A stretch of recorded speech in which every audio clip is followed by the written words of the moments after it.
Hello, welcome, welcome. Harlem during the 1918s to the 1930s was jumping. It was a time of great cultural awakening. It was called the Harlem Renaissance.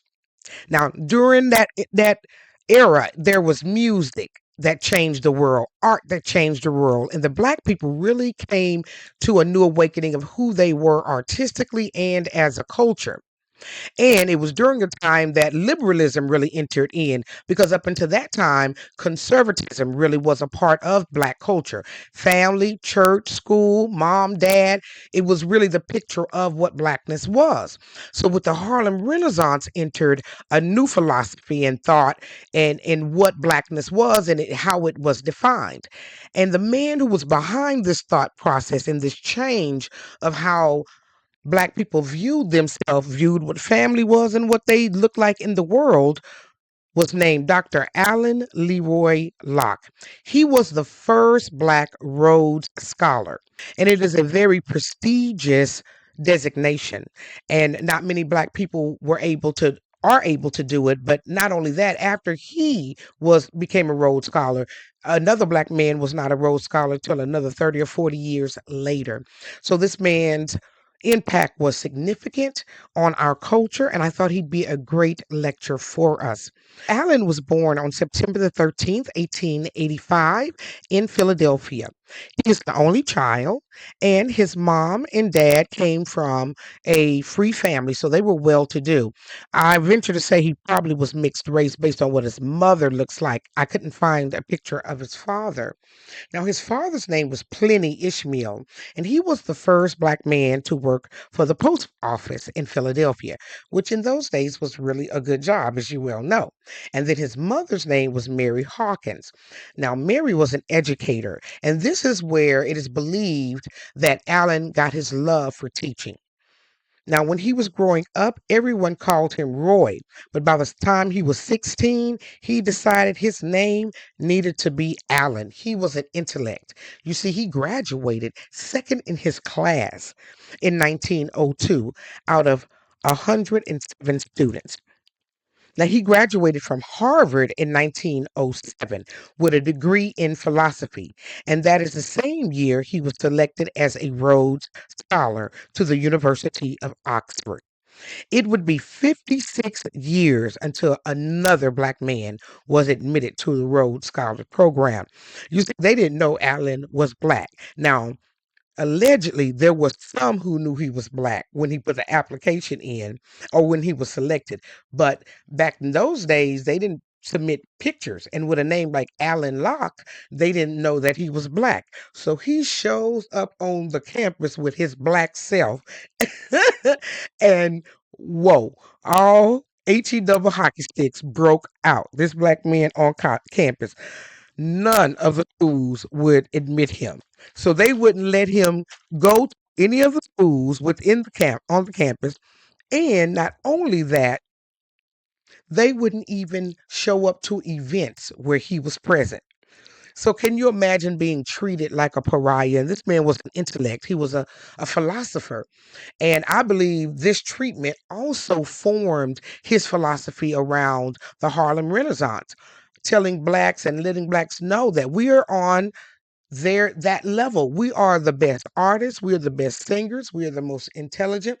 Why are we acting like a subservient community? Live, break out of this place. And that's what I believe is this kind of spurred on later on in years in his teaching, these experiences.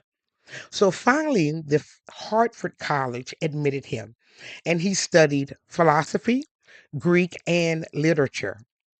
He attended Oxford from 1907 to 1910 when he went to study at the University of Berlin. So he was a world traveled man, a well educated man.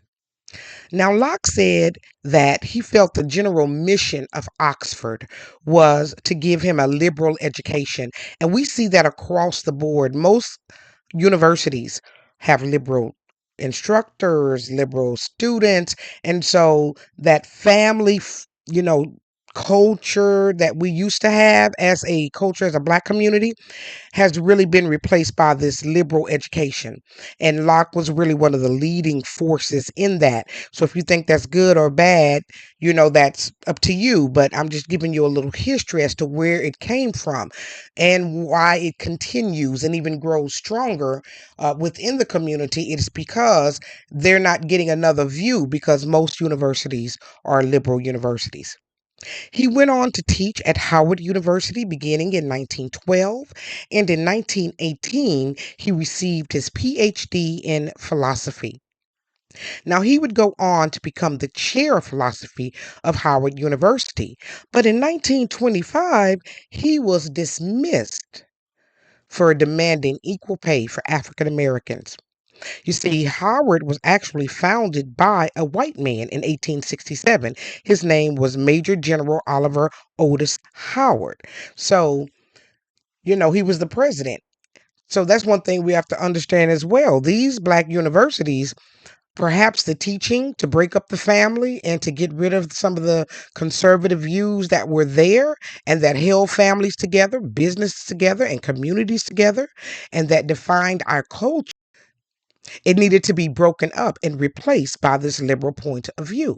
And so here you have white people who were in charge at that time. So it's an interesting little caveat there I thought that I would add. Now, even though he had gotten fired the year before, the next year, Howard brought in its first black president. His name was Mordecai W. Johnson in 1926, and he rehired Locke.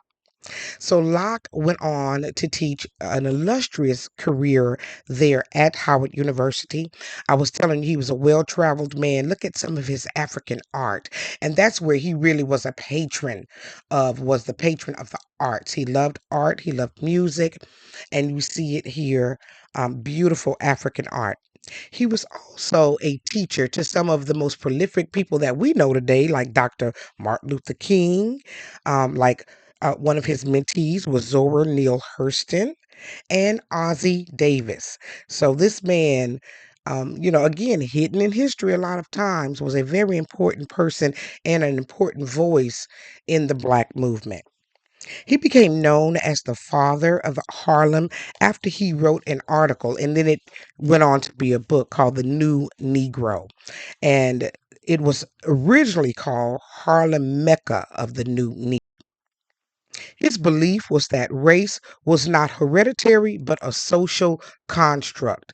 So he believed that the definitions that are put on individuals based on what skin tone they were was not something that was from, but from what society defined that person as. And so that was his main belief, that you don't let society define you, you define yourself.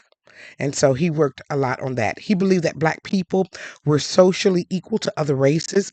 Building confidence in Black people was really what he was trying. I really believe Dr. Locke taught Black people through his teachings how to love themselves and how to present themselves with freedom, with beauty, with elegance. Because wasn't that what the Harlem Renaissance all about? It was about, freedom, and it was a time of great prosperity for Black people. And after a long career, Dr. Locke passed on June the 9th, 1954, only 1 year after he had retired. He passed after a 6-week illness in the hospital. Now, he was cremated, and there's this like 20 or 30-year saga of what happens with his remains, because for a long time he sat in limbo. There was no family to claim his remains, and so he was sitting in a box inside of a paper bag, they said it, allegedly at Howard University. So after some time, some former African American Rhodes Scholars came together and actually bought him a blot and a tombstone, and his remains are now resting at the Congressional Cemetery of Washington, D.C. Now, his home in Washington, in Logan Circle, is a historical plaque there that you can see, and his memory will always be a part of the Harlem Renaissance. I hope that you enjoyed today's lecture. I want to thank all my subbies. Hello, thank you. You all, thank you for the cash apps. I can't even get over how much you all bless me. I hope these lectures bless you as well. Now, as you know, my lectures are always for entertainment and educational purposes only. My sources were Jeffrey Stewart, The New Negro, Jack Zorler's Alain Locke at Oxford, and Sean Du Bois's Creating a New Negro Art of America. I want to thank you for joining me for another great episode of Royal Black and Elite. Keep learning, you all. Click down below. And if you want one of these amazing Royal Black and Elite t-shirts, the link now is available. So don't forget, support, click there, and pick up your t-shirt so you can represent. Thanks for joining me. Thanks for your support. And I'll see you on another great episode of Royal Black and Elite. Thanks for watching.